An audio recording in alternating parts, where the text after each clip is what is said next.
Hello everyone, today we talk about the armies of Sassanid Persia, one of the greatest enemies of Rome, so that we will discuss not just the Sasanian military but also how the Romans coped with it from chiefly a tactical point of view.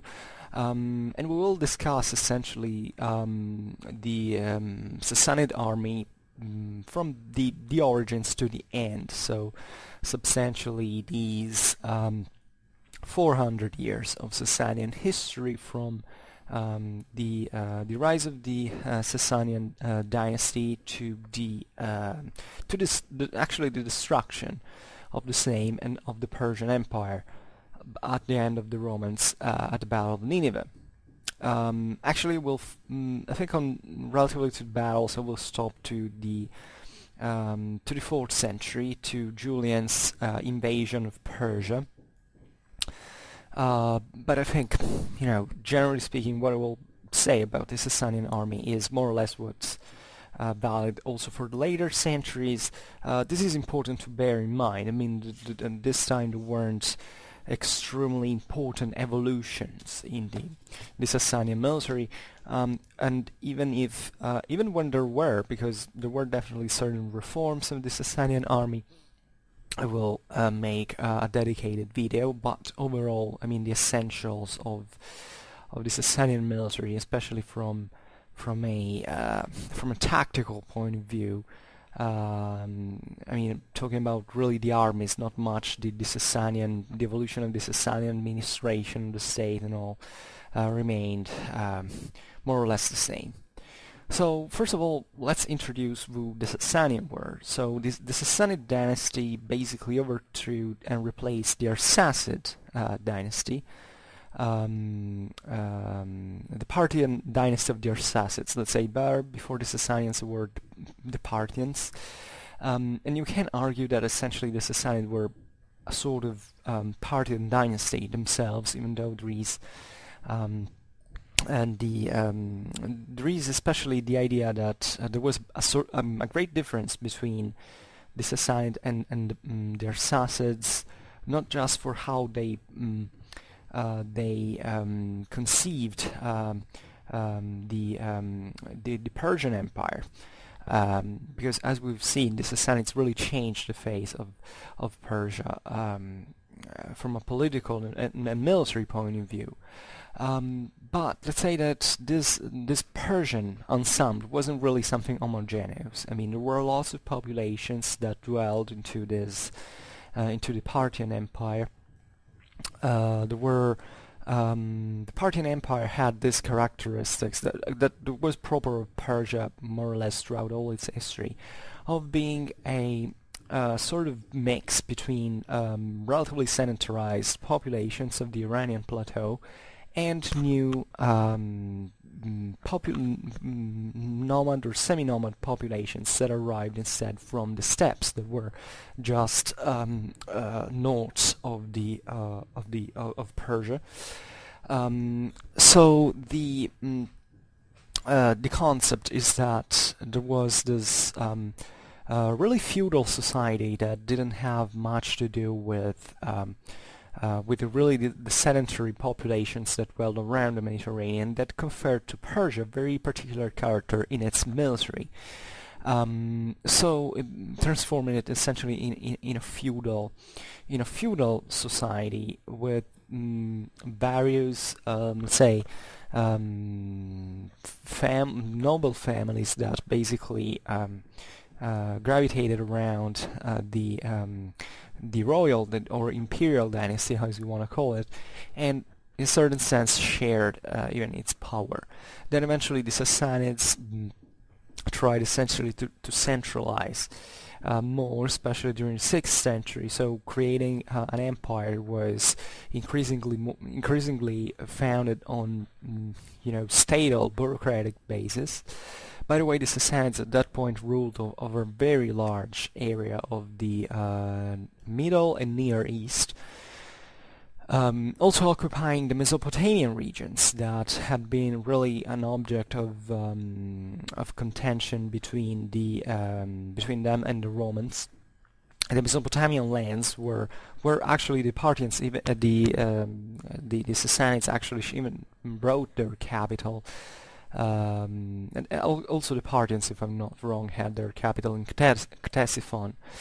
That was eventually destroyed by the Romans twice, because really their Sassanids had been defeated by the Romans in a certain way, by the campaigns of Marcus Aurelius and Lucius Verus, that brought to this irreversible decline of the Sassanid dynasty and so the rise of the Sassanids. Actually, the Parthian Empire had been destroyed both under Nero and under Marcus Aurelius, but eventually the Parthians managed basically to, the Persians in general managed to recreate the empire.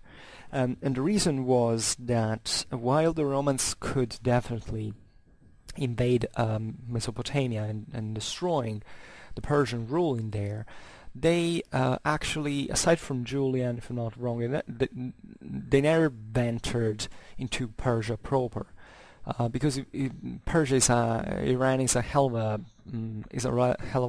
a territory, basically, for armies, and in order to conquer it and to subdue it, the Romans would have had to spend an excessive quantity of resources. A mountainous land with lots of castles, so they would have had to stop at every castle to put it under siege. And also, just like Germany, the Romans said, okay, we don't care, because we don't care to absorb it into our domains, as long as they remain, as the Persians remain fragmented, and we are able to essentially make the Silk Road open, because that was the main interest of the Romans, and the main reason why the Parthians were such a big problem for them is that they basically stopped the caravans arriving to the empire. So the Romans developed, the Romans had a very intense trade with China, and were basically obliged to pass mostly from the Indian Ocean, so from Egypt, India, and all, up to the Far East.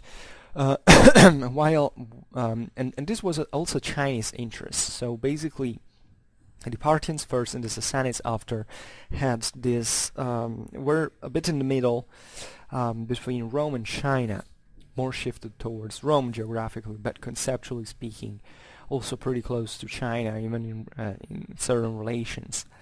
And they basically were both against both empires in this sense, relatively to their interests. Excuse me, I drink a little. So the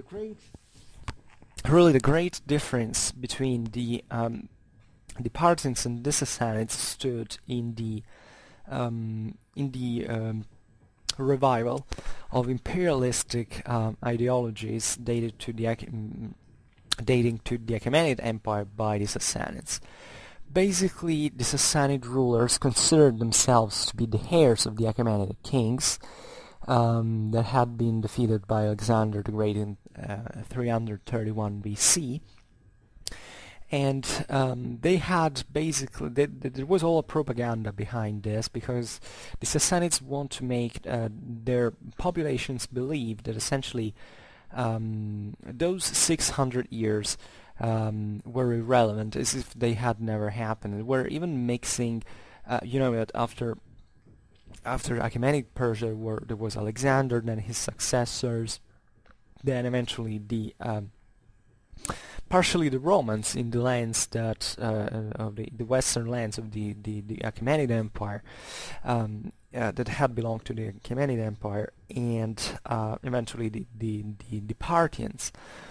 So instead, the Sassanids wanted to make the Persians believe that essentially the time of Alexander the Great and of the defeat of Persia by the hand of the Westerners were over since a very short time.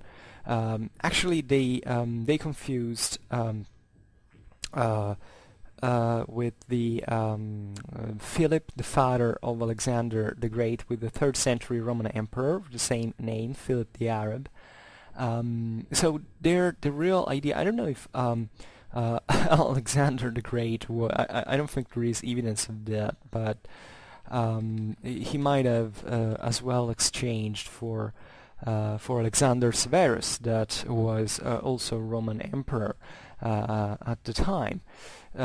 So the I don't know really about this, but it's still very interesting to see from a historiographical point of view how the Achaemenids, the Sassanids were pushing essentially for this idea of being the direct successors of the Achaemenids, and that this idea of Persian subjugation to other powers, which was also pretty relative because it had always been very difficult to control Persia. Even the Seleucids that formally extended in their empire always had a huge deal of difficulties to keep those lands directly under their rule, because Persia is really, as I was saying before, it's really a different land to control strategically speaking for a long time.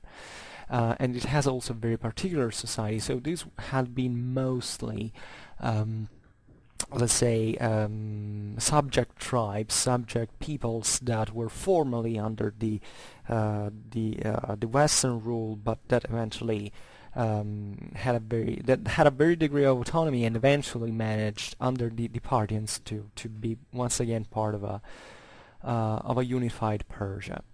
I'm using quite approximate terms because even Persia is nothing to be unified. I mean, it was a cluster of different ethnicities. If you look at even at the time, still today Iran is very ethnically mixed as well, but even at the time there were different populations that dwell in there. The Achaemenids had actually come from the Medi of the steppes, from the Medians, so there was this relation between locals and even these new waves of nomads like the Parthians had been, that which definitely also influenced very much Iranian history at many almost at all times. But it's very interesting.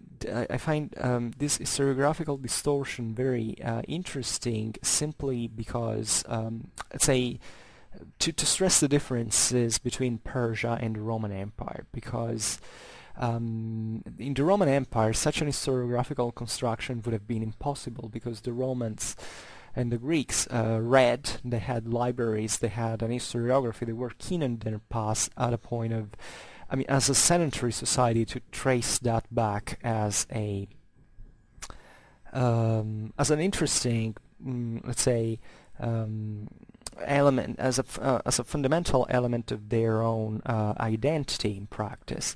So Roman historiography, the Romans were a pretty rough people compared to the Greeks and all, but when they got somewhat Hellenized and appreciated literature and looking at the past and all, they were quite proud about their history, and they had studied in pretty detail.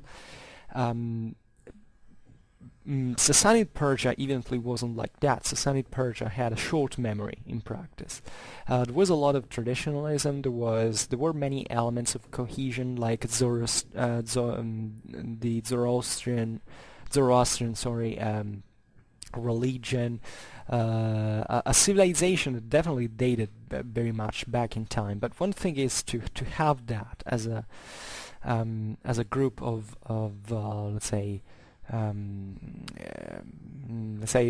as baggage of traditions, essentially. Another thing is to rationalize it from a chronological point of view. So the fact that the Sassanids were able to stress this continuity with the Achaemenid Empire tells you also what was really the mindset. It wasn't really much about concrete history. It was much about what the Persians felt themselves to be let's say, worth of, in a certain sense. It's a bit like today, I think, certain propaganda that exists in the world, like take Russia, Putin's Russia. The Russians normally don't They don't care that there has been a history with a lot of changes from the Tsarist Empire and the Soviet Union. Then they are told for political reasons that it doesn't matter what occurred into their history as long as they're always Russian. And there is this obviously very naive, when not openly ridiculous, propaganda that stresses this unchangeability of the Russian culture that is there, and who knows what Russia has to do. As a matter of fact, we see that the results are not very great. But the point is that when there is a sort of authoritarian rule that can impose these beliefs, normally people tend to believe it if they don't have a certain level of education, if they're not aware about their past, So you can imagine in 3rd century Persia what this could practically be. And it's very interesting because eventually these guys really believed that. And it's very interesting from a strategical point of view also because the idea is that the Roman Empire until at least the 6th century was a sort of even I can say if really just only until the 6th century, but let's say that when the Eastern Roman Empire was essentially a thing on its own because the West had fallen to the Germanic confederations. Let's say that Persia came to be essentially a sort of equal power to the Eastern Roman Empire, while up to the time when the Roman Empire was a whole thing, was a whole unique thing encompassing almost all of Europe and the Mediterranean. Definitely Persia had been the weaker one. I mean, the Persians were relatively small compared to the Romans up to a certain point, and yet they never abandoned their imperialistic ambitions. I mean, both the Parthians actually and also the Sassanids had pretty clear in mind that their fate had to be the one of a regional scale power with a very strong aggressive and imperialistic objective, let's say. And in this they were very stubborn, because in the case of the Parthians they were too weak definitely to make a consistent match against the Romans. Sometimes we like to remember the battles like Cavalry and saying, oh yeah, these Parthians were terrible. As a matter of fact, they weren't. They were defeated many times by the Romans, and they were never able to make an actual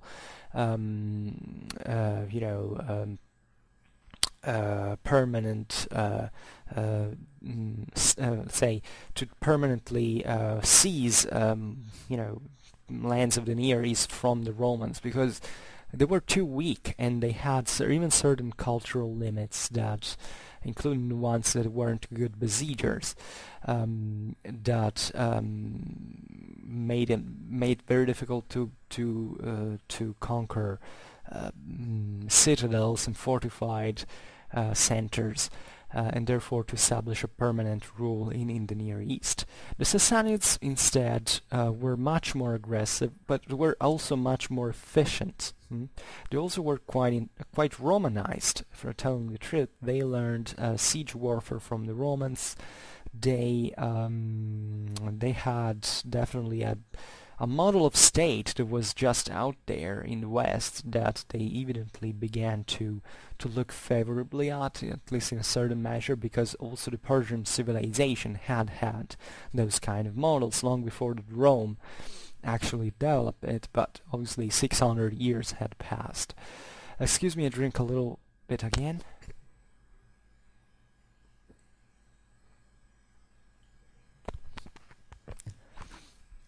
So the Sassanids basically claimed all the territories of the Achaemenids at their greatest extent, which implied essentially even to recover certain European lands. I mean, the Persians back in the day had invaded parts of Greece, the Balkanic Peninsula, many Asian territories, Asian and African territories that now were in the hands of the Romans. Think about Egypt.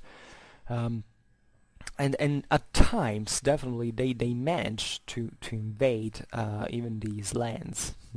At a certain point, they put under siege even Constantinople. And this was all accompanied by a much more effective mean of obtaining these results than what it had ever been during the Parthians. Really, the Parthians were weak. Let's tell it all. The Sassanids were more powerful, and when the empire shrunk just to the eastern region, to the eastern province, the Roman Empire shrunk just to the eastern provinces. Definitely, Sasanian Persia was a very lethal enemy for Rome. Then eventually Rome won, but I mean it took really the it bled the Eastern Roman Empire white in order to achieve that, and eventually the Muslims, the Arab conquests during the 7th century swallowed actually much of Byzantine territories as well as the ones of Persia. So talking about the Sassanid military system, say that it as we've said, it was essentially a feudal one. There wasn't essentially a permanent army, but if not, say certain high officers of state that were responsible for living and recruitment, that were something that had been created to essentially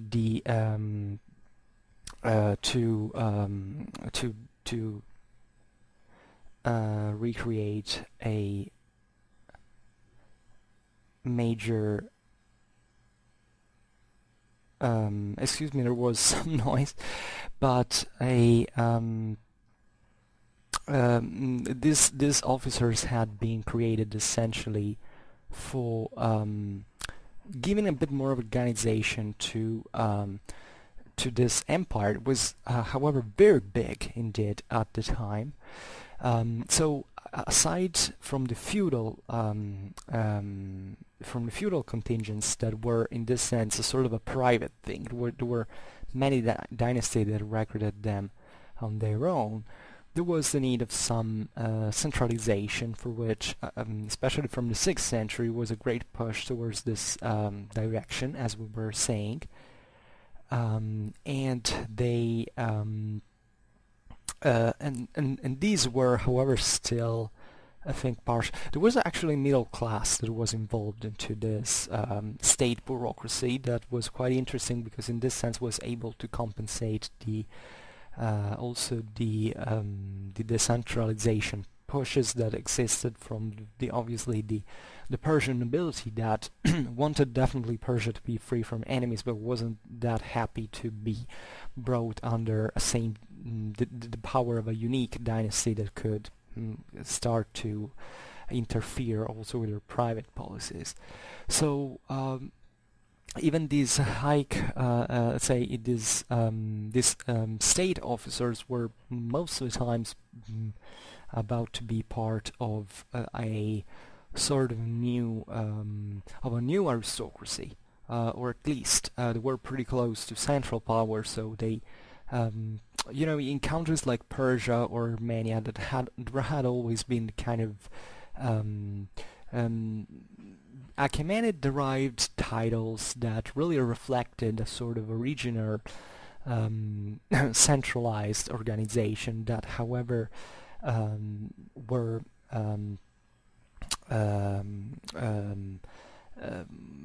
really which was really, however, jarring with the actual private nature of these powers, because after the Achaemenid Empire, Persia or Armenia hadn't been centralized anymore. They had parts of their domains that were definitely strongly centralized, but from their plateaus, their societies were really something more feudal in nature than actually statal.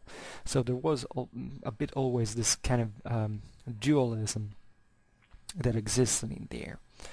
The most important part of the Sassanid army was definitely the noble cavalry. There were the so-called clibanari, so these baking oven men in Latin, at least, but which originally derives from Greek pan, which should be the old Persian for warrior. And but we're talking essentially about the cataphracts. I mean, these mounted elite of heavily armored cavalrymen, of nobles that really made up the bulk of the Persian armies. Also in here we can see the relative syncrasies that existed between the the nomadic origins of the Iranians, let's say better, and the part and the let's say the sedentary populations, because the Persians weren't really in this sense a nomadic army. You know that the nomadic armies that dwelled in the steppes north of Persia were they were essentially all mounted armies. They were all cavalry. The Persians retained much of this from their steppes origins, but at the same time they weren't quite the same thing, because they were still at that point were a sedentary society. So even if they had a feudal system that could afford very heavy cavalry, there were also other troops recruited chiefly from the Iranian plateau, but also from other subjected regions, including the one of the steppes, by the way. So there was a pretty multi-ethnic mix in the Sassanid army at this point. But still, the heavy cavalry was the most important arm, let's say, of the Sassanid military. And the cataphracts were in use at this point even within the Roman army because of the Parthian and Sassanid influences. There were also other minor centers in the near Middle East that made extensive use of they could field consistent numbers of cataphracts. Like Palmyra, for instance, was this sort of kingdom, say monocity kingdom, or more or less like that. Palmyra was a caravan center that eventually developed at the borders between let's say the Arab, Mesopotamian, Syrian world, that in this sense also played very sneakily with the Romans, supporting the Parthians and the Sassanids, and all very complicated stories. We will tell them one day, but I want to arrive at the point with the Sassanid army, and they and were the heavy cataphracts, the Clibanari. I made a video actually about the Sassanid heavy cavalry, like the so-called Asvaran. Yeah, the title is 6th, 7th century Sassanid heavy cavalryman Asvaran. That is basically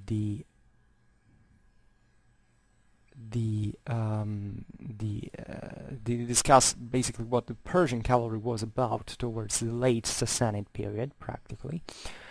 But there were also, and that was the ultra elite. I mean, sometimes we are fascinated by these cavalry. Even in here in the background picture, I inserted this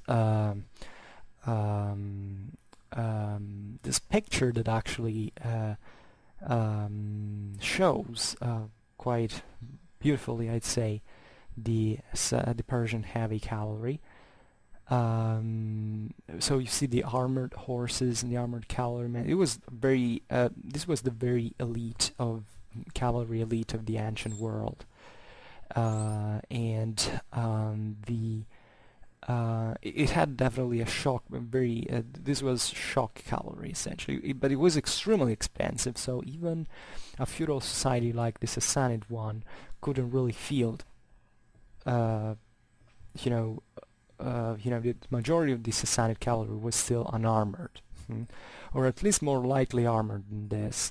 Generally speaking, the wide majority of cavalry was without armor, and as it was like in the armies of the steppes. So the primary weapons of this knights, we can call them, were definitely the bow that was really widespread all over the Persian cavalry.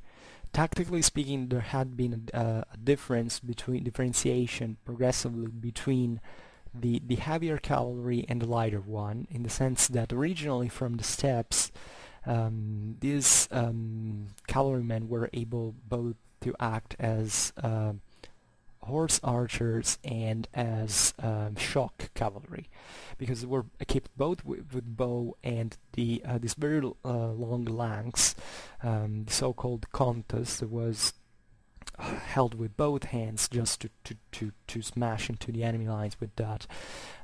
So they basically were a bit multitask, but especially in the Persian army, I mean, this decentralized world, there was a progressively, let's say, the loss of this multitask units, not because the heavier cavalry wasn't able to use the bow. As a matter of fact, one of the major let's say the favorite sport of the Sassanid aristocracy was definitely hunting. Historically speaking, so they every knight basically in Persia knew how to use a bow, because that was part of their lifestyle. But one thing is hunting, one thing is to have certain tactical units on the field and having to carry out effectively combined arms tactics. So it was better at a certain point to specialize, let's say, an elite of the cavalry just for shock combat. So these knights would be extremely heavily armored, and they were conceived just to charge and to smash everything they had in the front.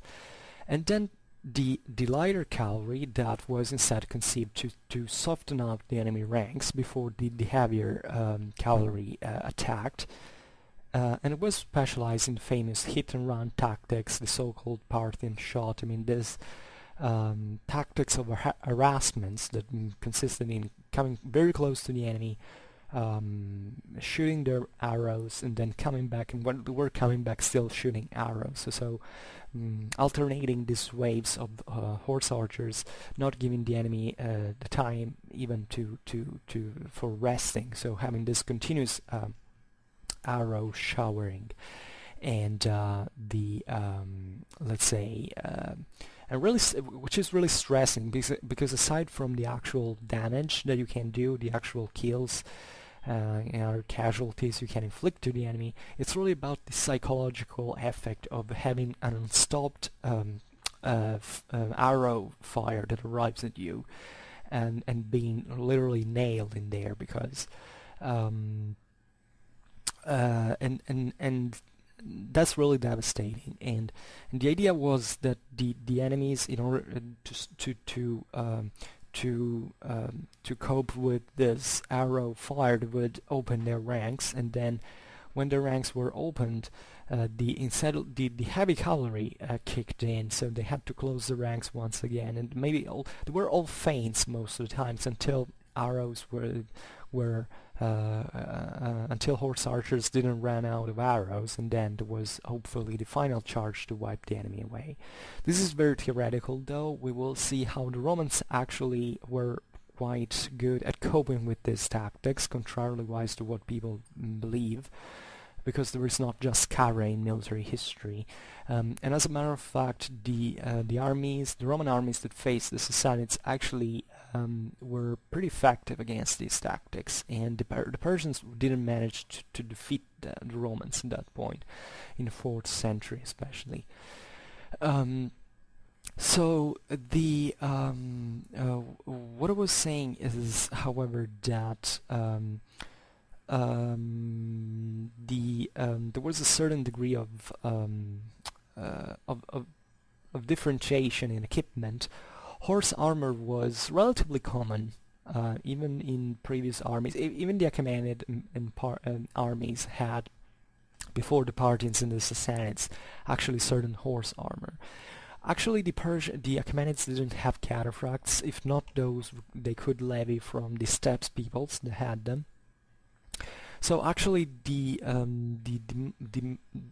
still in Sassanid and Sassanid Persia, there was the prevalence of an all-round protection of leather, thick felt for that was at first favored by these populations, but that eventually was increased over time with metal parts, especially in the front, usually the horse's head and chest.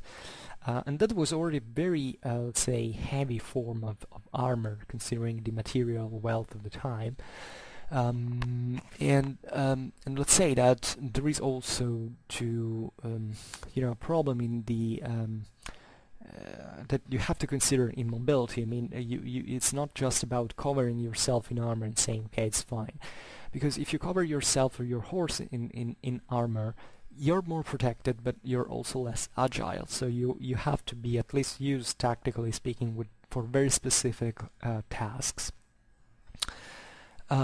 So the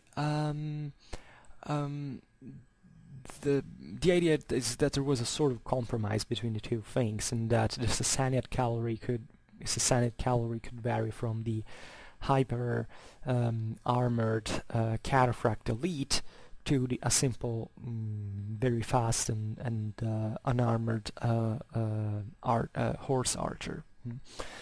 Then there was a sort of role that was kept of men obligated to serve. So from the 6th century onwards, at least, these people had to muster to have their equipment inspected, and they were paid while the campaign lasted. So this is very important because it tells you that the Sasanian military was gaining a much higher degree of professionalism and of organization that was unknown previously to the Parthians. Definitely, the idea of a levy has always been there among these peoples, because theoretically speaking, at least in terms of in times of emergency, of danger, every male adult could be brought with force if it was necessary to fight. And this was still, the ideal of the tribal societies from which the Parthians originated. But let's say the more time progressed, and the more there was, and with the increasing sedentarization, there was a greater need for a greater territorial control. So the idea of a state that not only obliged you to serve, but also that could check your equipment, that could have a certain degree of control on your service, that could pay you in turn, is something really meaningful. Also, considering that even in the Byzantine Empire, let's say in the Roman Empire, there had been in these centuries an increase in the centralization of centralization, especially for what concerned the military, because the military was growing to be extremely more expensive, extremely more dependent from the centralized central institutions, So probably the Persians, even though they definitely Persianized in part the Byzantine Empire, were also quite strongly Romanized in turn. And these are things that happen even if there is no influence from other states, but definitely it helps to have a model that is also close to you and that is the one of your enemy. And consider that the continuous clashes between Rome and Persia had definitely brought to learn a lot the one from the other. The Romans adopted part of the Eastern cavalries in terms of, think of the cataphracts, even if they didn't work pretty well in the Roman army, but there was the idea that there was seemingly an increase of mounted units in the Roman army, of horse archers, of more flexible units from a tactical point of view. From the Persian side, instead, was the development of a state, arguably of Roman model, or however centralized model. It was definitely the Achaemenid one, but in theory, but then in practice it surely took other influences into this. And definitely also the spread of infantry is very important. The Sassanids were arguably the first ones that made a very large use of infantry in the Persian armies. The mass of the infantry were conscripted peasants.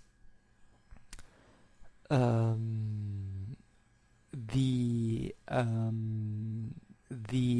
peasants in this sense weren't really obliged to master. They were simply recruited within the various villages by a Sassanid official. So the headman of each village essentially discussed with the recruitment officials, who asked a certain amount of able men to serve, and they were usually issued with very cheap equipment like spears and shields, like it was the basics of every fighter at the time. If you want to go to battle, at least to have a minimal tactical efficacy, you just take a spear and a shield. You can do enough with that. This was very important for the Persian military because up to that point, as we've said, the Parthians, one of the reasons why the Parthians have been so ineffective in siege warfare and were mocked all over the ancient world because of this is that they didn't make a great use of infantry. Seemingly, the very early Parthian armies made a greater use of infantry than the later ones. The reason being the idea that there were lots of populations dwelling into the Iranian plateau that were still relatively free, of mountaineers, of troops like that, were actually pretty good. Some of them were as good like the Italic infantries practically, but since the Parthians were this nomadic-minded people, basically they came to disarm in a sort of feudal fashion these populations progressively. And they relied mostly on cavalry, but this was a mistake because infantry is a necessary arm in order to carry out warfare, especially in a place like Mesopotamia and the Near East, because it's not the steppes or the Iranian plateau. It's essentially a flat land into which there are lots even of centers of large cities that have to be besieged, and you cannot besiege a city if you don't have infantry. Doesn't matter which quality, but it's pretty much obvious that if you have to seize a terrain, if you have to make a blockade, you necessarily need infantry. You may as well take a position with cavalry, but you can't defend a position with cavalry. And both because cavalry as an arm cannot defend by definition, so either you dismount, but especially because cavalry is pretty valuable in other tactical roles. So it's much cheaper to have this levy peasants with spear and shield to go take a hill, a fort, or something like that, and or at least of keeping them there in order to defend than using cavalry. So this tells you how it's not that the Parthians were stupid. It's pretty obvious that they used infantry at even at all times, but simply they weren't enough to be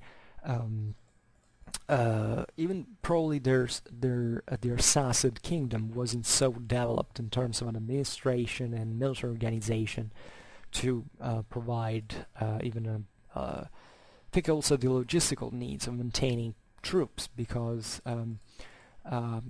infantry, doesn't matter how poorly equipped it is, it still has need to be fed, to be lodged in some way. So it's there is definitely a it all comes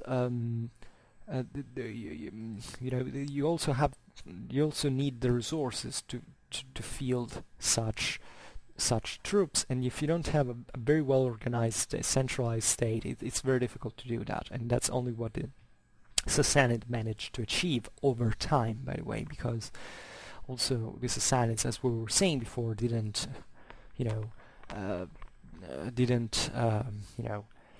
come up as the fully developed civilization that existed at the times of the 6th century, at the apogee of their power. So the you can imagine the peasants weren't really, however, the best troops that you could use in terms of, especially of morale. There was the idea of make all these peasant spearmen to stick together in very close order, so that they could essentially comfort each other, because objectively it really works in this way on the battlefield. As long as you have someone near to you, you feel more confident, even if the situation is hopeless. And we even have, however, we know that on an occasion these peasants were chained by the ankle in order to prevent them from running away, from fleeing. So that really tells you that probably they weren't really happy to be there.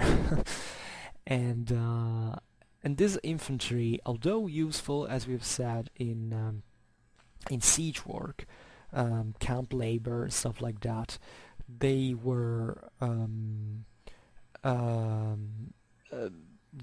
very little use in open field. Let's say that in pitched battles, in open battles, say the Sassanid infantries were never of this great use. They could make mass, definitely. They could have even some tactical usefulness, but generally speaking, they were a very weak force.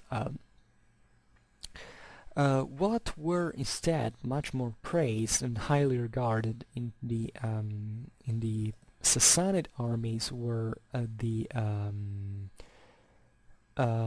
say missile troops, not just the horse archers, but also maybe foot. So archers, slingers, and javeliners, which, as we have said, were pretty easy to find into the Iranian plateau, within all these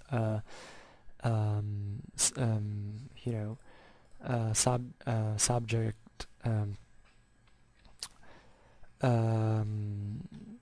communities, subjective communities that were dwelling in there, because even the Persians, actually Persia is the Iranian plateau is very big, so it's not that the Sassanids actually fully controlled it. Chiefly because there were other local nobility that lived in there, but also because certain frontier areas were definitely also quite quite fluid in terms of population settlement and all. So there were even certain communities that remained in certain Iranian valleys to be relatively autonomous and relatively more and still warlike, so not really subjugated to the Sassanid feudalism, and who could serve as these lighter troops, which were typical of the ancient world. The Sassanids also definitely also hired mercenaries.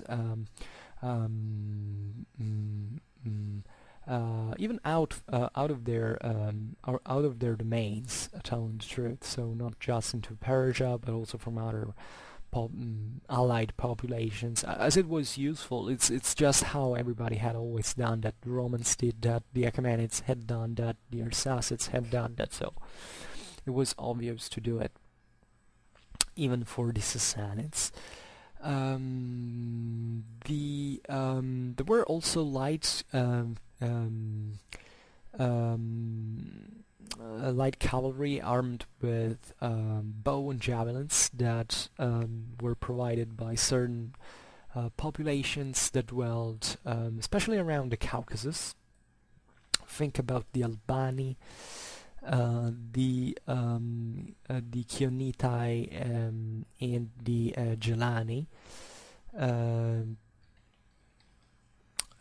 These were populations. The Chionitai were actually dwelling into Transoxiana, Bactria, and Iran. The Gelani instead were sometimes you can't found them. I don't know where the Gelani were actually from. Maybe you can help me with this. But I mean, these were populations that somehow revolved around the Persian Empire, because just like, I don't know, the Germans or the Celts gravitated around the Roman Empire, it was this huge entity. Definitely also Persia, at a certain point, the Sassanid Persia, especially during the 6th century, reaches a huge power, a huge territorial extension. They managed to conquer Egypt, Arabia. They have a really big influence. So at this point, the Achaemenid dream of the Sassanids was definitely come true. And just like the Achaemenids, they could raise troops from all the surrounding populations, let's say. Another characteristics of the Sassanid armies were the Indian elephants with archers and javelinmen, which were also nothing new in the ancient world in terms of basically all the powers. Like, think about the Seleucids that existed before the Romans and the Parthians. Used these Indian elephants, were given to them by the Indian kingdoms, sometimes even as a sort of diplomatic gift, and they were, however, very important within the Sassanid army, and their elephants are very effective against horses, because horses get very nervous when they see elephants. It's a very delicate tactical unit, but it's still, if properly used, it's still very effective. So in this sense, the Sassanids, similarly to the Romans and the old Hellenistic kingdoms, were really using a bit the very best of all the resources that we're having, and combining them to a great effect. This is really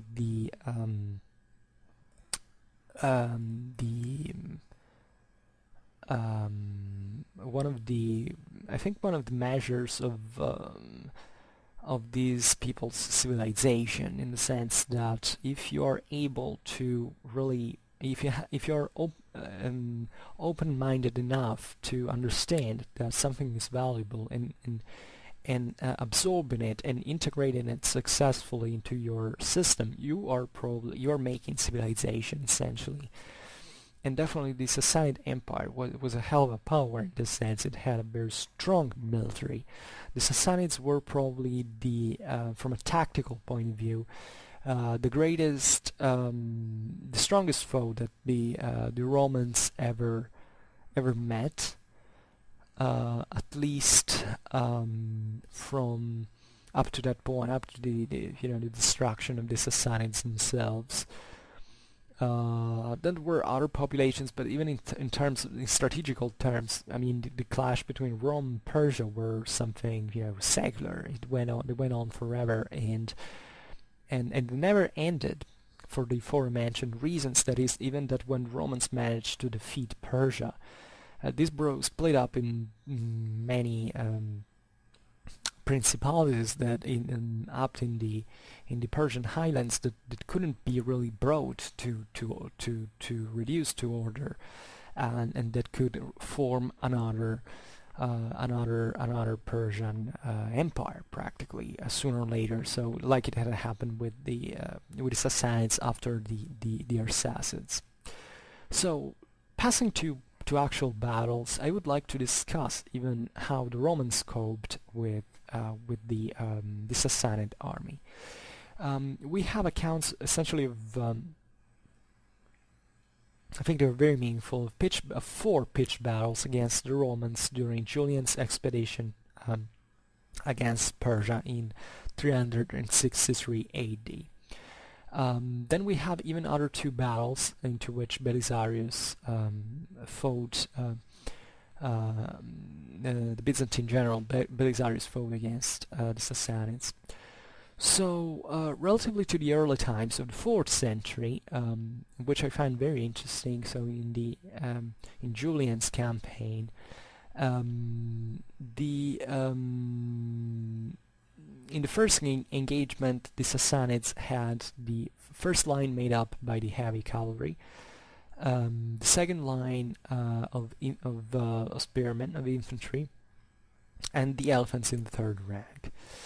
So basically the Persian cavalry attacked the Romans at this point. But before having the time to charge, the Roman infantry they were actually charged by the Roman infantry itself, and they were routed. So this is very important because it shows that the Romans were closing in before that the Persians could carry out their hit and run tactics, because the parting tactics can be performed definitely in smaller scale, close range, but it doesn't there is not necessarily the tactical chance of doing that all the time. The battlefield is not like basketball plan when you can move as you like. Maneuvers, especially of big units, are very difficult to carry out. So what the Romans understood at this point is that it was better to charge the enemies before that they could destroy their ranks with arrow fire. And since there were other 2 lines, including of infantry behind them, closing in and assaulting them was definitely a good thing to try in order to rout them all as a wall formation. So the Romans managed to defeat the Persians. In the second battle, the Persian front line instead had a center of cataphract lancers and then other heavy cavalry on each side. While the elephants were drawn up behind, we have no evidence of infantry for this battle,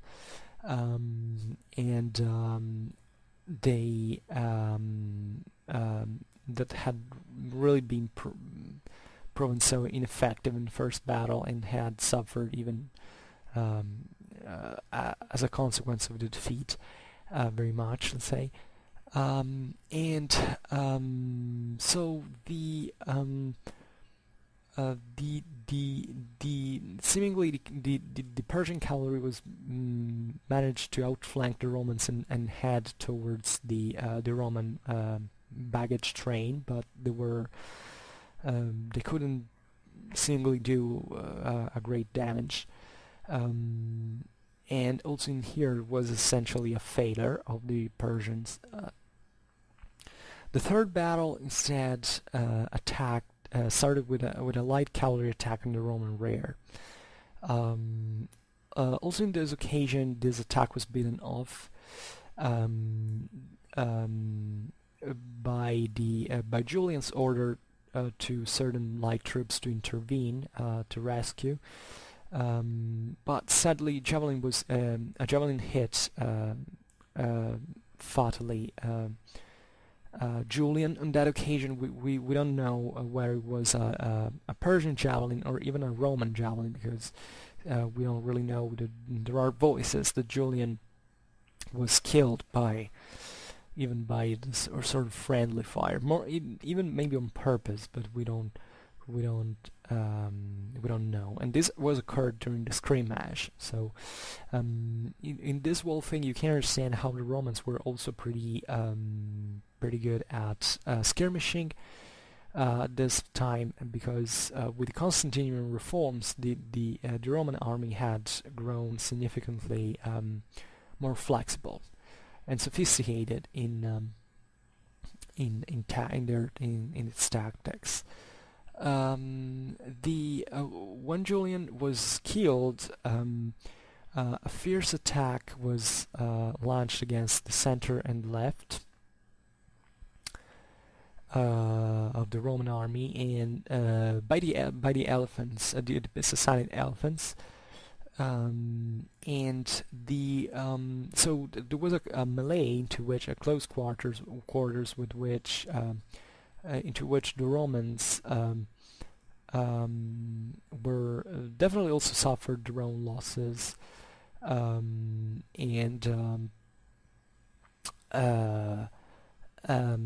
but with their own the Roman missiles essentially were able to inflict heavy damage, heavy casualties to the elephants. At this point, the Sassanid cataphracts charged, and being supported by the horse archers as well. So this combined tactics was resumed once again. But it doesn't matter how heavy losses both sides had. The battle was a draw. It resulted in a stalemate. In the fourth battle of this list, the Persians essentially carried out the same exact tactics of the third, but even in here it resulted in a draw. So the Romans, I think it's very important to see this. It's essentially a 2-2-0 for the Romans, or a 4-2 because of the draw. So it's really a Roman victory, and I would like to stop a little bit reflecting on this, because many people still believe, without any reason at this point, in considering our historiographical knowledge, that the 4th century Roman army was a decadent army, which is completely false. The 4th century army after the Roman army after the Constantinian reform was probably definitely the strongest army that the Romans had ever deployed. Very few people know that. The average Roman fanboys guided saying, no, the Romans had the best armies like the time of Caesar and Augustus point, because those were the true Romans. This is completely false. We have extensive evidence that 4th century Constantinian army was much more aggressive and also much more effective in defense at the same time than any other Roman army that existed before. There was a lot of tactical interaction within the various units of the legions, and the proof is that the Romans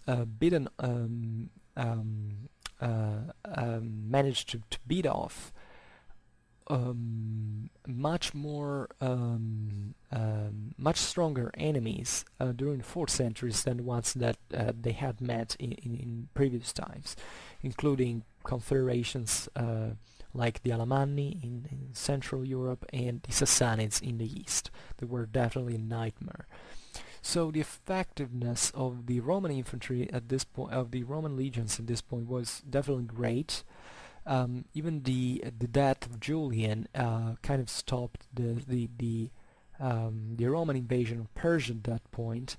That might have changed history forever, because also in there Persia could be destroyed practically. And from a tactical point of view, you see that the Romans were definitely managed to at least to beat off at every battle the Persian attacks. So basically, the Sassanid army couldn't make it against the Romans in open field for 4 times, and this is very meaningful in military terms, because it means that there is, it's not a coincidence. There is eventually a structural reason for this.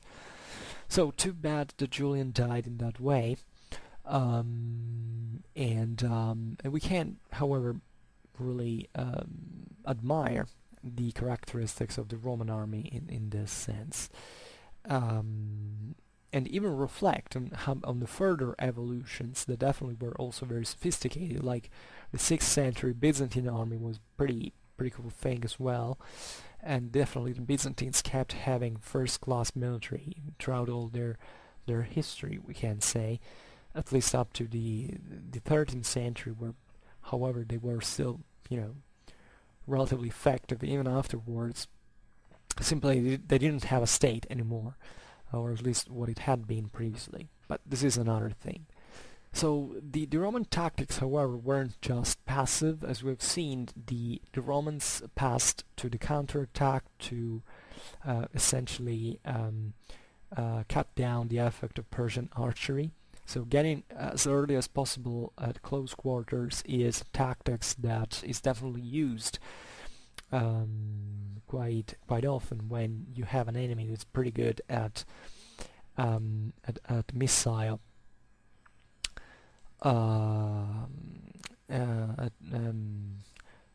throwing. I incidentally discuss about the classical Hellenic slingers in the classical Hellenic slingers video that I made recently, which I think about the Battle of Marathon, that incidentally was being fought against the Sassanid Persians, into which the Greeks, in order not to be disordered by the Persian missiles, they basically charged. So getting at close range as fast as possible, and they definitely won that battle because of this. So it's interesting to see that actually the Westerners at many times were able to actually counter the Eastern hit and run tactics that for some reason by someone are deemed to be the most effective thing that exists. Julian's campaign against Persia actually proves the exact contrary. The Romans were very able to counter the Persian tactics, and even by in a world series of continuous battles. So it's very meaningful. There is also to say, there is some speculation, some scholars have pointed out that the Romans were pretty aware, because there are not just missile troops, there are also the cataphracts. Now the cataphracts, as we were saying, had this huge shock power, but if you don't give them time to essentially to attack, to charge, or at least you're able to bog them down, they're very vulnerable in defense. Cavalry cannot defend, so if you are able to halt the charge and counterattack it and catching them especially with your own infantry, you're able to take them down.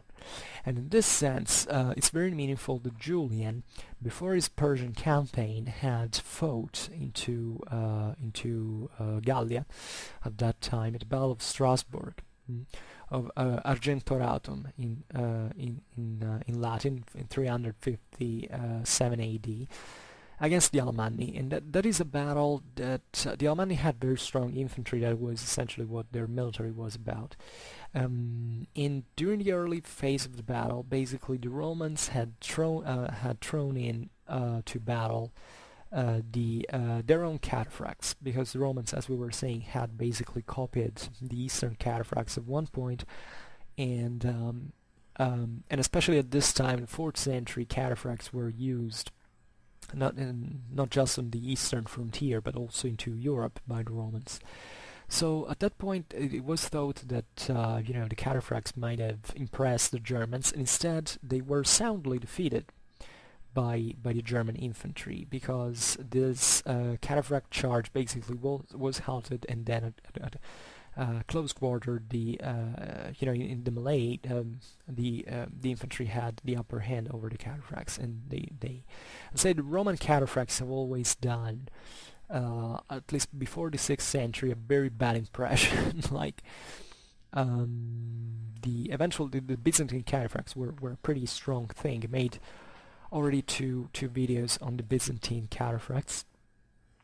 I've done 11th century Byzantine cataphract and Nicephorian cataphracts. If you want to go check out those videos, it can be useful.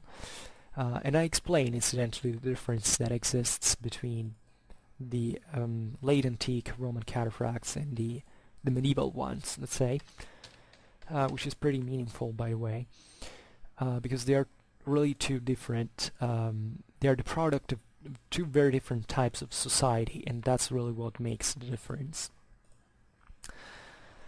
But anyway, how I was saying that from the Battle of Strasbourg, that eventually was won by the legionary infantry, that it halted the Alemannic charge. That was some of the strongest infantry charges that you could definitely.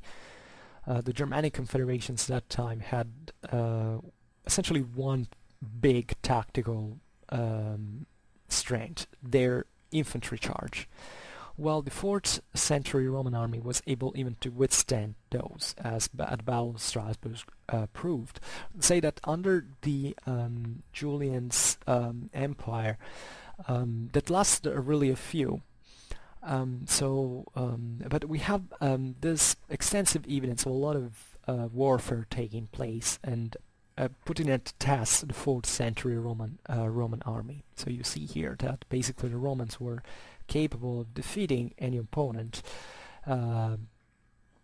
tactically, and it's possible that Julian developed his the tactics he used on the Persian campaign, in the Persian campaign, by thinking at the weakness of his own cataphracts, as it had been showed at the Battle of Strasbourg. So closing in the cataphracts and let's say preventing them from exploiting their full potential in a cavalry charge was definitely a good way to stop them, to halt them. Also in here, it's not really something so mechanic, something so immediate that you can, take down this cavalry as if, it's so easy and you can do it every time. You also have to have the conditions, the terrain, the maneuver space, and also it's not always easy. But the fact that the Romans made it against these chiefly cavalry armies of the Sassanids for so many times really tells you that they were doing well. By the way, the Romans at this time were also very well equipped with skirmishers and archers themselves. So you see that, for instance, the Sassanid elephants were taken out essentially with these tactics. As well by harassing them with missiles. and therefore even the Persians were definitely being hit by the Romans, probably not more, but at least as much than what they were doing to themselves were doing to the Romans. This is also very important because at the first time the Romans and the Persians met at Carrhae, the great problem is that the Romans basically didn't have enough skirmishers, or at least initially speaking, their light Gallic auxiliary cavalry was routed, and basically the legionaries were left to be surrounded and taken out by the Parthian horse archers without any chance to respond, because they just had their own pila, heavy javelins, and the lighter troops had fled. So at this time, instead, the Roman army had a big amount of skirmishers, of archers, and therefore they could offend pretty hard, as much as the Eastern armies sometimes. There were also catapults that seemingly were because the Roman manuals actually recommended to use artillery against elephants, but we don't have actual evidence of the Roman artillery being employed against Sassanid elephants during these battles. Because also in here there is not necessarily first of all, artillery is something you use mainly in sieges. You can have artillery. The Romans had even mobile artillery at this time, like catapults mounted on chariots that could be easily deployed. I mean, they were easier to move, but they were not necessarily what could reverse a battle. However, the idea that if taking out elephants with artillery is a pretty good one, because the main problem with the elephants is that they have a very thick skin. Sometimes they're even armored, so they're very difficult to take out with a simple projectiles. It took maybe hundreds of missiles to kill an elephant sometimes, and the poor beast died in this fashion. Even at the time of firearms, it was very difficult to take out an elephant with muskets. I made a video about this made a video about the Mughal armored elephants. If you want to check that out, I explained this a little. So it was obvious that even in the 4th century, the idea of using artillery, so something with a higher degree of, with a higher amount of kinetic energy to be thrown at the jumbos, was definitely conceived as effective. But I should make a video about artillery in the ancient world and explain how the tactical use of this weaponry in pitched battles was extremely rare, and they weren't really conceived, primarily at least, for such task. So the from the Persian side, we have seen this from the Roman side, but what was it like from the Sassanid side? Because you see that if you have an army that is chiefly made up of cavalry, your option is definitely you can wear the enemy out with your archery fire. But once you're deprived of the archers, because maybe they're put out of action, or there is not enough space to maneuver, or the enemy charges in turn, so which is something that probably the Persians usually didn't expect, because at this time, by the way, you have to imagine that there were very few powers in the world that could field such armies. Like, the majority of armies at the time was tribal. There were essentially a few hundred, few thousands, roughly ordered clans that very rarely went down to an open battle. The Persians and Romans were instead these big guys who could field consistent armies and could therefore attempt even grand tactics, let's say, experiments, so that um, they were really they really cared. I mean, there was all a many manuals also written on these things, that because it was objectively a problem, because if in one of such battles basically you lost, you could have lost an entire strategic sector of your empire. So it was very important to make the right choice. If it is just a skirmish or a minor clash, maybe you can lose some positions, but at least the whole strategic situation is not much altered. But in these very big battles, the fate of the empire could really be changed. Think of the Battle of Nineveh, for instance, when Heraclius managed to defeat the Persians, and the whole Persia collapsed, because at that point the Persian army didn't exist anymore. So these are problems that really occurred, especially in the later phases of these wars, into which the ancient world was really declining. Resources were increasingly less available in terms of material, of men and material. So with the Persian, the even option at that point was, if you can't use archers, if you can't use archers well, but afterwards you necessarily have to charge, because your strongest part of the army, the one who can really make the difference, is heavy cavalry.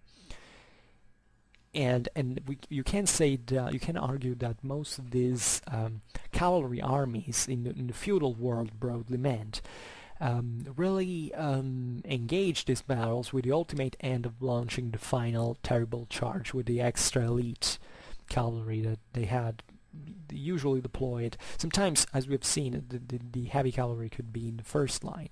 So really, there were occasions into which you didn't care for waiting for a progressive effort during the battle, line after line, but you counted on everything on the first assault, which is very risky, because the first assault is a moment into which the enemy has still lots of energies to spend. In defense, it's well ordered, still has projectiles, so it really depends on the confidence you have. It also obviously depends on how the enemy is deployed. These are all things that more or less they could foresee in advance, especially in very large battles. Usually tactics the larger armies are in usually before they meet the enemy in they meet in the field to clash with each other. They already kind of know what kind of deployment they're gonna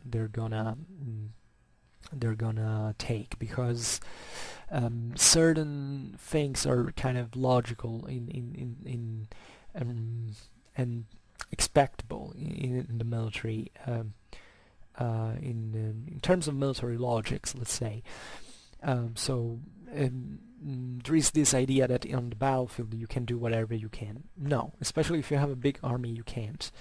You have to follow certain... This doesn't mean that it's lost, because really the battle, independently from how you planned the thing, can still can really take very different turns that you did not expect. But during battle, in terms of deployment, there are certain reasonable things depending on the terrain, depending on certain strategical factors, like the fact that, I don't know, you don't have enough supplies, or maybe you're told to attack by the central government, and no matter what. I mean, there are this kind of things that can occur.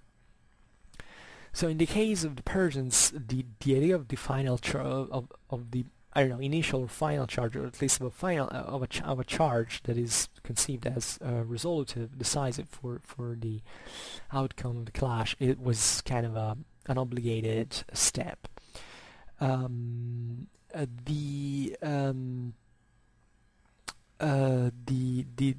the obvious tactics was that the cavalry charge is done by the heavier troops, while the horse archers keep the distance. We have seen how even I should really look at the sources because now I don't have insight, let's say, but it's interesting that certain charges could be performed actually together with the archering going on. I mean, if you have a center of heavy cavalry and the flanks, for instance, made up of horse archers, you can throw arrows and charge at the same time along the line. And that is very important because a charge is all the more effective the more it is supported. Like, the assault is a very is a phase into which you run out of energies quite fast. So the best thing you can do is to attack with all your strengths, so to maximize the effect of the enemy lines. But it also in here it depends battle from battle. The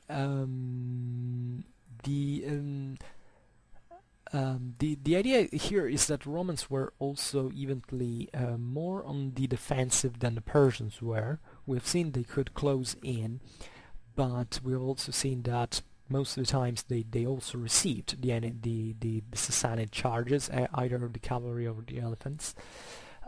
So here the Roman infantry had a very important role because it had to absorb these hits, and it's a very tough thing to do because when you're fighting against the Sassanids, you're essentially meeting the heaviest cavalry that exists at the Roman frontiers, except maybe for some steppes people.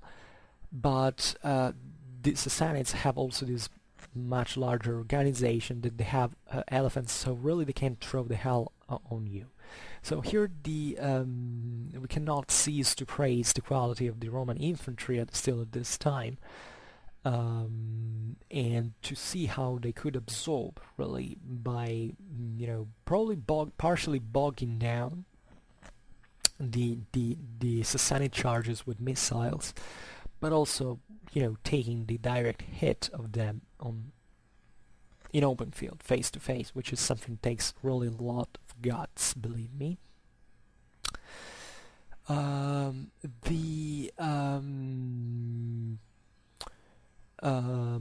elephants also in here were sort of last resort, because the elephant, while the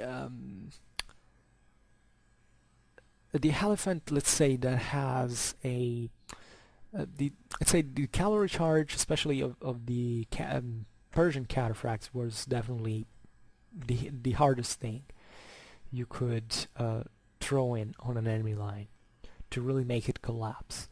The elephant, though, has as the single animal, has an individual let's say physical and psychological impact on the enemy. It can really open many gaps and disorder the formation, maybe without breaking the whole line, but really creating very dangerous gaps.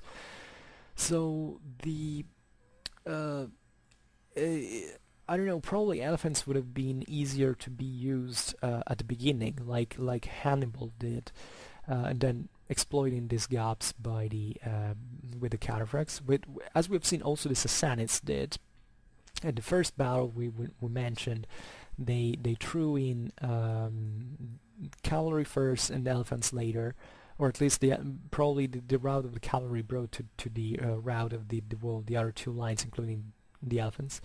In the other battles, instead, they sent elephants before the charge of the cavalry, which is very interesting, because they essentially shows that they wanted to capitalize on the disorder that the elephants had created within the enemy in the Roman lines. And in this situation, the importance of the light infantry is crucial, because the best way to knock out the elephants, as we've seen, it's with missile. But it's not so simple, because elephants, you can take out elephants at the distance with projectiles, but really the best way to hit elephants is at close range. more specifically eating in their backside.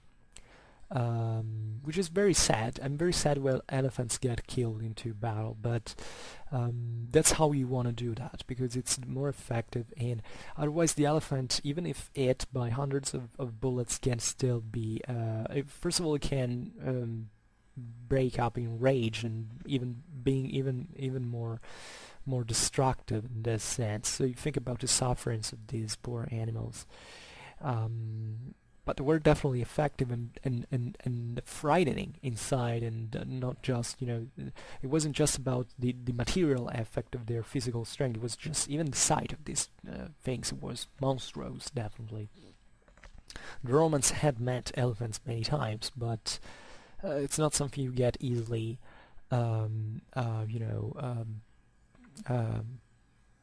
habituated to, let's say, used to. In this sense, the Roman infantry had this very effective plumbatae or mazziobarbuloi. These were hand-hurled darts, then javelins and heavy throwing spears, and that's how we want to take out an elephant in those situations. So it was something very actively done. I mean, with men really getting around under the elephants, is something very risky in the chaos of battle. So you just imagine what it could be like to do something like that from an individual perspective. In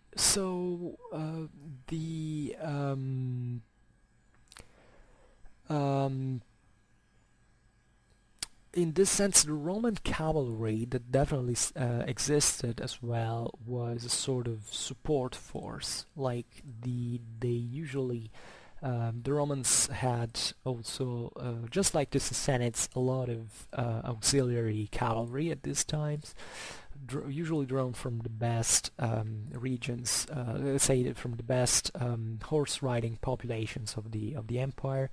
The Moors were quite praised at this time, but there were lots of really cavalrymen coming from everywhere. Was also a lot of Germans at this time, and other populations I can't remember now, but just for saying that, however, they were conceived as a support tactical element that didn't have such a huge aggressive power. The Romans probably had some horse archer in their ranks during all these battles, but they weren't, I mean, they didn't have a full compact trained body mass of horse archers like the Sassanids had. So essentially the light Roman cavalry at this point was just substantially exploiting the let's say the success that was obtained by the infantry, and really in this phase of counterattack that followed after the the rout of the main Persian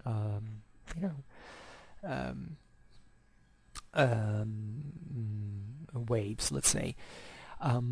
So relatively to Belisarius in 6th century, well, he was in a very different situation. First of all, he didn't meet elephants into battle, and by that time Byzantine Roman cavalry was definitely as good as the one of the Persian ones, because the Romans had began to develop at that time a very strong form of heavy cavalry on their own, including cataphracts that were better than ones that they had before, even if they were still inferior to the one of the Persians, because the Romans at that time weren't at all a feudal society like the Persians were. So, but let's say that at this point the Byzantine army and the Persian ones were much more similar than they were in the 4th century. And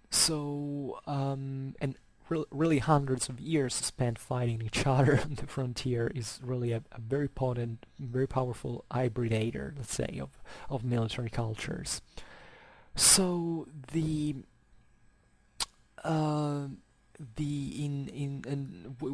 have 2 battles documented. In the first one, The Roman infantry was placed in the center and protected by a ditch. And our ditches were used to essentially halt and channel the enemy attacks even on the wings. So here it's very interesting that the Romans were developing a sort of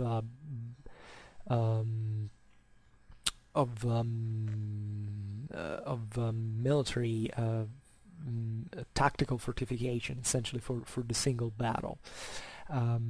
Even include to stop cavalry, which is a witness to the real concern that the Romans had for Persian cavalry. However, the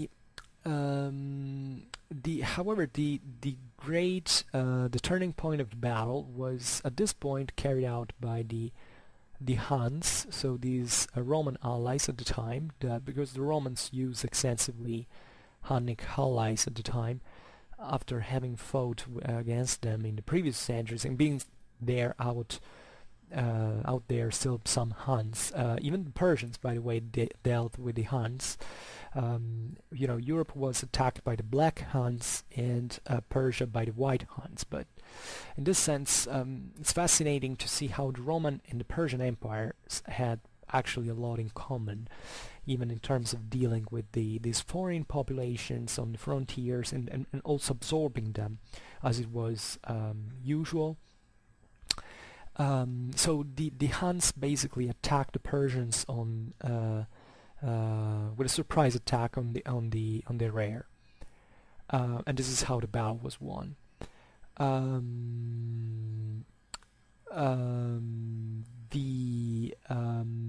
I think in the second battle,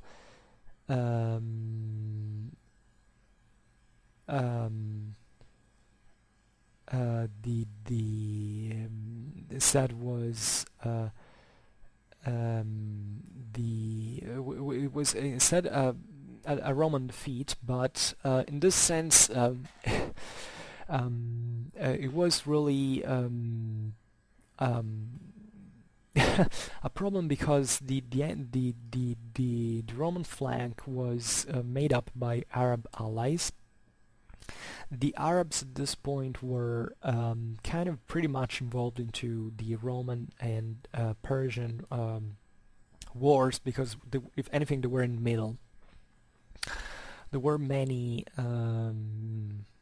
Usually, the Roman allies were the Sassanids that even halted the Arab invasion. They tried to halt the Arab invasions from the south, from the Muslim Arabs during the 7th century, and practically the Byzantine army got defeated by the Persians because the Arab allies left the Roman flank when things got difficult, and the whole Roman army was rolled up. So in this sense, there is not much to learn from this battle in terms of strictly Roman and Persian tactics. It's still something can happen. If anything, it tells that much more rather about the strategic side of this, because it means that the Romans had to entrust such a delicate position like a flank to foreign peoples, essentially, like the Arabs were. And this is, by the way, partially an evidence of the lack of manpower that was occurring at this time during the 6th century already. And usually Byzantine armies at this time begin to get smaller. Even if you see the ones that Belisarius led into Africa and Italy, there were actually a few thousand soldiers, in mostly cavalry, by the way. So this is also interesting because probably, especially the Byzantine army at this time, was very influenced by by cavalry warfare. Like during the 6th century, during migration, we are in full migration era still. The influences of these steppes peoples and was very high. So the Romans fighting against them and against the Sassanids, we had cavalry, very good cavalry, really brought the Byzantines necessarily to equip themselves with cavalry. And by the way, the shortage of manpower also meant that, strategically speaking, you had to have increasingly speedier armies. So even having these large bodies of tens of thousands of infantry wasn't that fashionable and that useful, and probably it was also simply impossible because there were very few people left to recruit practically. There was a great demographic crisis at this point, and also costed really a lot.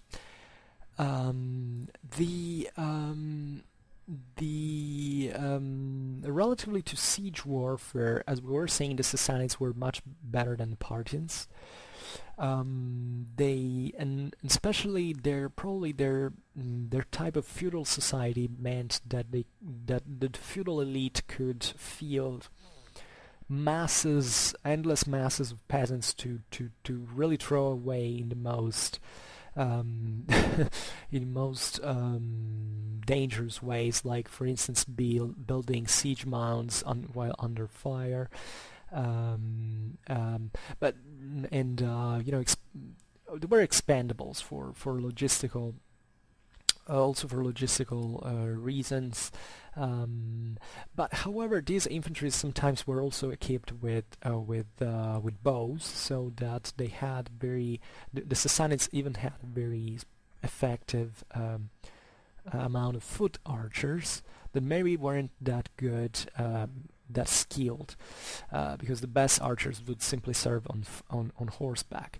But you see that, especially during this migration era period, that many infantries around the Europe and the East were actually equipped with bows. Even the Germanic populations made extensive use of bowmen, especially the half-free of the Serbs that didn't fight with sword and shield like the freemen did, were issued to participate to the battles with this with bow and arrows. So this tells you how really these Eastern use of archery had really permeated during the migration era the whole.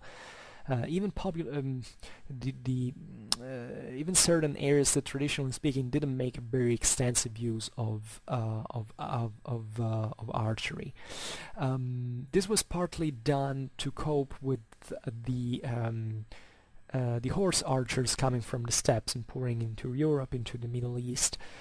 So even if you can't have horse archers yourself, at least you can bring into battle poorly equipped archers that, however, if they are put in a safe condition, they can provide a decent firepower with arrows that can make mass in this sense. So you have to think even of large bodies of archers. Really not. We're not talking about an elite right now. And they're very useful because, especially at this time, armies were usually also lighter armored. You know, the old days of the armies with all equipped with mail or other form of armor, especially for the infantry, were over, because there is a great crisis during this time, during the migration era, a productive crisis. There's a very strong economical decline. So we even know from the Gothic War into Italy that the Byzantines didn't have enough metal to build armor, so they simply created wood armor, which sounds strange, but actually wood, if it's thick enough, can be can provide still a decent form of armor. So there was a very narrow elite of soldiers into this period that wore armor, and in this sense the other were largely unarmored, and arrow fire was very effective, because even with a peasant armored with bow, you could take out maybe a decently trained soldier Mm. And these were things that really were very important. Even the same development of cavalry in this sense can be attributed to the need of having of closing in more quickly, not to be taken, not to be let's say worn out by the this continuous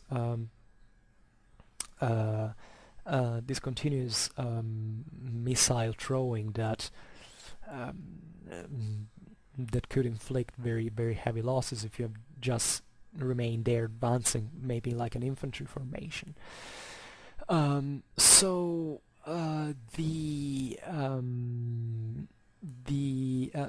very important characteristics of the Sassanid army is that they had managed to essentially capture and reproduce Roman artillery. We are actually told that in the 3rd century, when the Sassanid dynasty rises to power, the Sassanid there was a Roman turncoat that essentially went to the Sassanids and taught them how to build artillery. So even in siege warfare, Sassanids had very powerful artillery, something that the Parthians didn't have. By the way, as it happens also in other contexts of feudal warfare,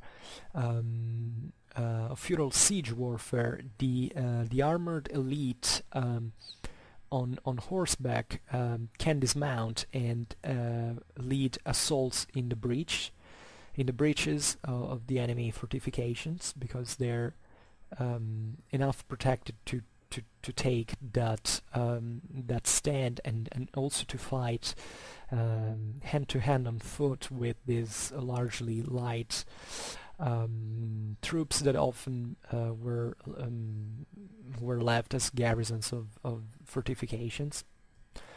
Fortifications are usually held by lighter troops because you don't want to essentially bog down such a precious let's say a precious armored troop into a fortress, and maybe you want that for your main for your mobile army. So there were definitely also armored troops in the garrisons, but there were maybe a few cavalry just to carry out raids around to pursue the enemy, but in contained numbers, because still fortress can be effectively held by someone independently from how armored it really is. It's really the walls that make the difference.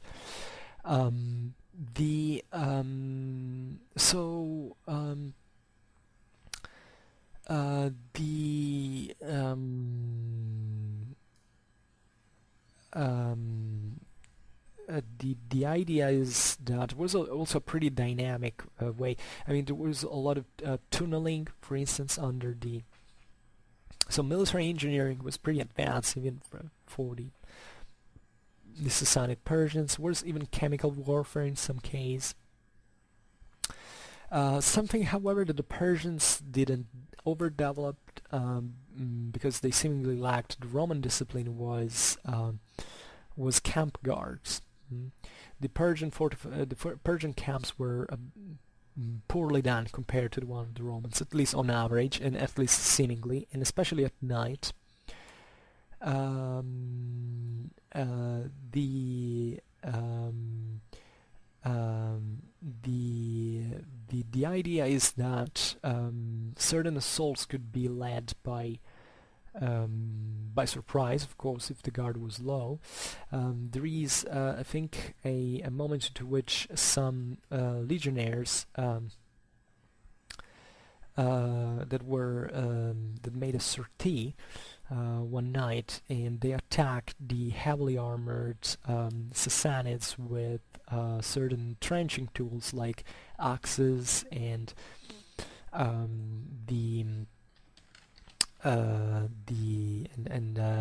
ice axes, something like that. I don't know a better term. was pretty good against armor.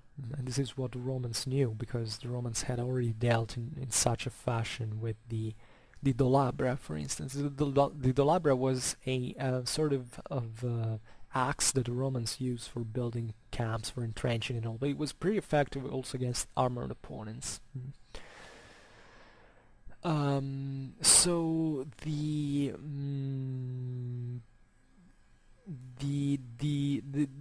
was also very strategic, a very great strategic strength of the Sassanids that laid, as we were saying, in the very defensive nature of their own country.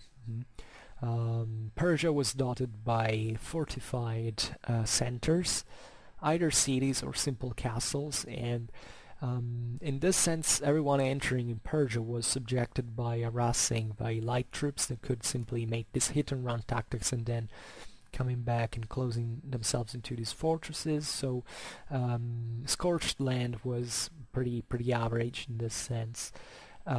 Crop and forage burning along the enemy path would be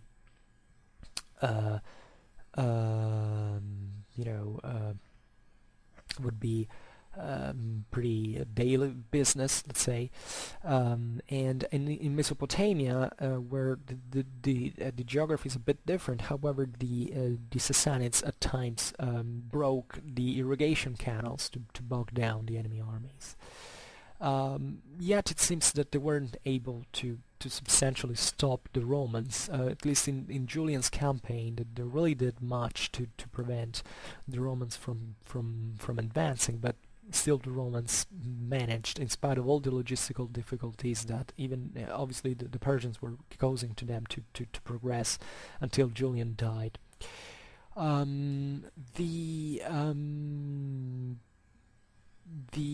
is also an interesting part of relatively to this strategic side, that is seemingly the lack of river fleets in the Sassanid territories. The Romans, as you know, had their own fleets along the Rhine, the Danube, the Euphrates, and during Julian's campaign, actually, the absence of a Persian river fleet highly facilitated the Roman logistics, because basically Julian could make supplies arriving from the river without too many difficulties. And so these are all factors you have to consider in the whole picture. Okay, this is probably the longest video I've ever done. It's almost 2 hours. And this was, as I was saying at the beginning, sort of an introduction to Sassanid military, which is really overly simplified. Today I really ran fast, but I will probably also open a Sassanid army playlist, because I think I will talk extensively about the Sassanids, as I've already done. And I think they are one of the most underrated, I can't say militaries, because when you think about the Sassanids, usually people think that they were strong, but it's really that they don't get enough credit, in my opinion, historically speaking. I mean, the Sassanid civilization was very advanced, and the Persian influence on the Roman Empire was also very strong, very important. They played a key role, let's say, also in the development of Roman institutions in some way, because when you have to meet such an aggressive enemy, you also have to, say, kind of organize society in a more militarized fashion. And the Sassanids were about to conquer Constantinople at one point, so just think about, they were able at a certain point to take away from the Byzantines all of the Near East and Egypt. That was short-lived, but they were definitely a great problem for the Romans. And aside from this, they had really a huge empire that stretched from Transoxiana to Egypt, from Asia Minor to the Olmutz Strait. So a huge empire that, in this sense, had also a lot of cultural influences coming from, say, India, the steppes, the Romans, Arabia, the Near East. And what is really important of this is that there is obviously, today we stressed the differences between the Parthians and the Sassanids by saying, it's as if there were two different things. And I think that historiographically speaking, this is also pretty much appreciated. Like, there is a lot of the idea that there was a substantial difference between Parthians and Sassanids is something that is liked, really. But there is also continuity from the Persian perspective in many ways. And I find very fascinating how the Sassanids, so this relatively,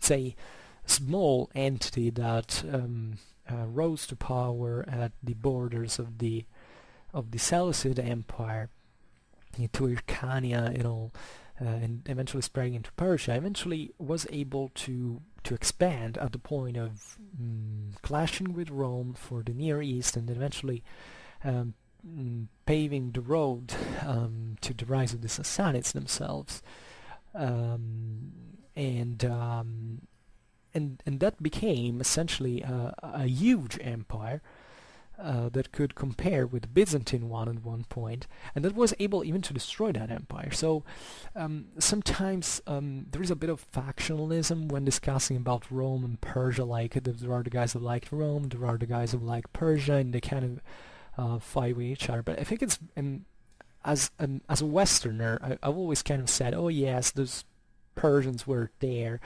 like in the East and something. But if you really look at how constant this threat really was and how big it actually became, I mean, it was an enormous success. Like, we are obviously used to the success of Rome, that from a small, essentially, say from a city in central Italy became to dominate the world. But if you take the Sassanids, if you take the Persians in general, well, they reached even, I can't say faster than the Romans because it would be wrong, but I mean, they from nothingness they rose to one of the most powerful empires of the globe at one point, and that is something that you have to consider also from their own mindset. Like, the Romans obviously felt themselves to be a special people with this huge future, that I think after the Jews, the Romans were the people of the ancient world that considered themselves to be a chosen people. Definitely, if you have studied Roman literature, also you know pretty much that this is the truth. But even the Persians had a kind of something like that, and you have also to couple that with monotheism. Like, these empires were the Sassanid Empire revolved around the Zoroastrianism or Zoroastrianism, I don't know how you say that. That was essentially monotheism.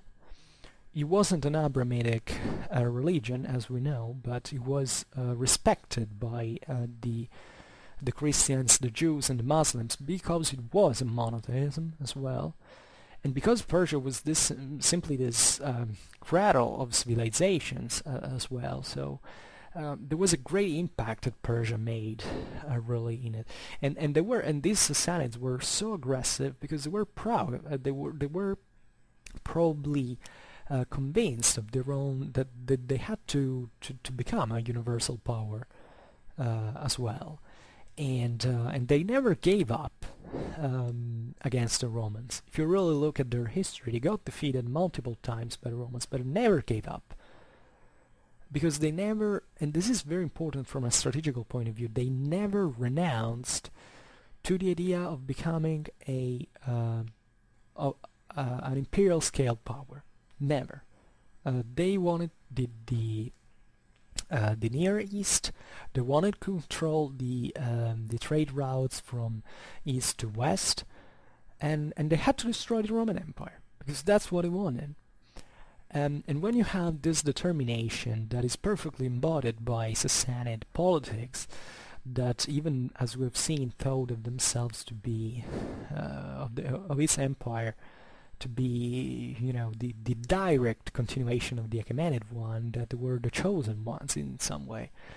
You understand that was, why Rome was more conservative, because at a certain point it kind of overstretched, and it was obliged, strategically speaking, to assume this kind of defensive strategy. The Persians were continuously on the attack. They never gave up. And this is very disturbing if you think about it. I mean, if you had been a Roman that time, you would have always had this threat on your eastern flank that was something you couldn't ignore. Because it wasn't just the usual Germanic confederation that you could stem. You could try to absorb, to Romanize, to turn against other Germans. The Persians were really obsessed by the destruction of Rome, and of Rome as an idea, because but if they had conquered Constantinople, if in the 6th century that they had managed to defeat the Romans, in the 7th century, and they had managed to defeat the Romans, our history might have been much different. Really, the Persians were stopped twice by the Westerners, by the Greeks first, by the Romans later. But in this sense, Persia should be considered as a very close entity to our history that might have played a very strong role. Because you cannot ignore even the cultural intersections that were. I mean, the Greeks were definitely also quite influenced themselves by the Persians. Were other populations like the Scythians that had very strong relations with them. Also consider that the Persians were Westerner themselves. I mean, Farsi is a Western language, Indo-European language. These guys mostly came from the Eurasian steppes, from which the Indo-European had come. So these are all things that you have to bear in mind, because Persia is definitely much closer than we realize as Westerners, and I think it's also very interesting to consider it now. I mean, Persia today is Iran. I mean, Iran is still a force to be reckoned with. It can easily build up a strong military. Today it takes essentially just 2 generations, and Iran is already at the first.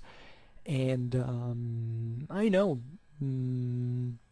a couple of Persian people I talk with, and it's very fascinating to talk with them. I personally like them, of course, but not because they're Iranian, but because they are nice people.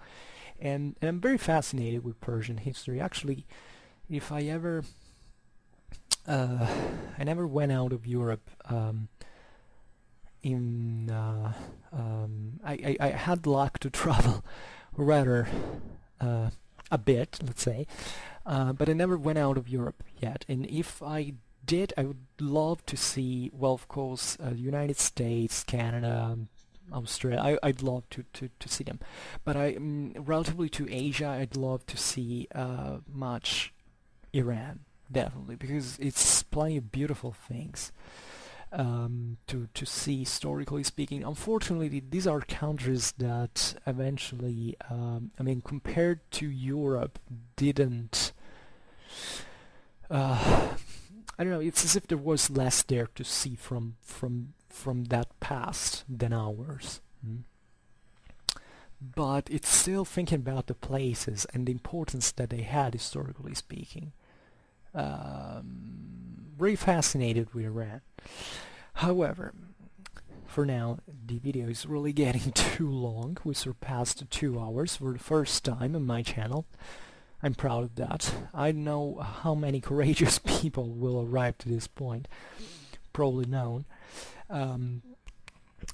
What can I say? As usual, as I usually say, I hope that you enjoyed this video, and if you did, please share it. Otherwise, leave a like, or if you are interested, subscribe to my channel so that you can receive notifications about my new videos if you're interested. And for now, I thank you heartily, as always, for listening to me. I wish you a nice time, and see you next time. Bye!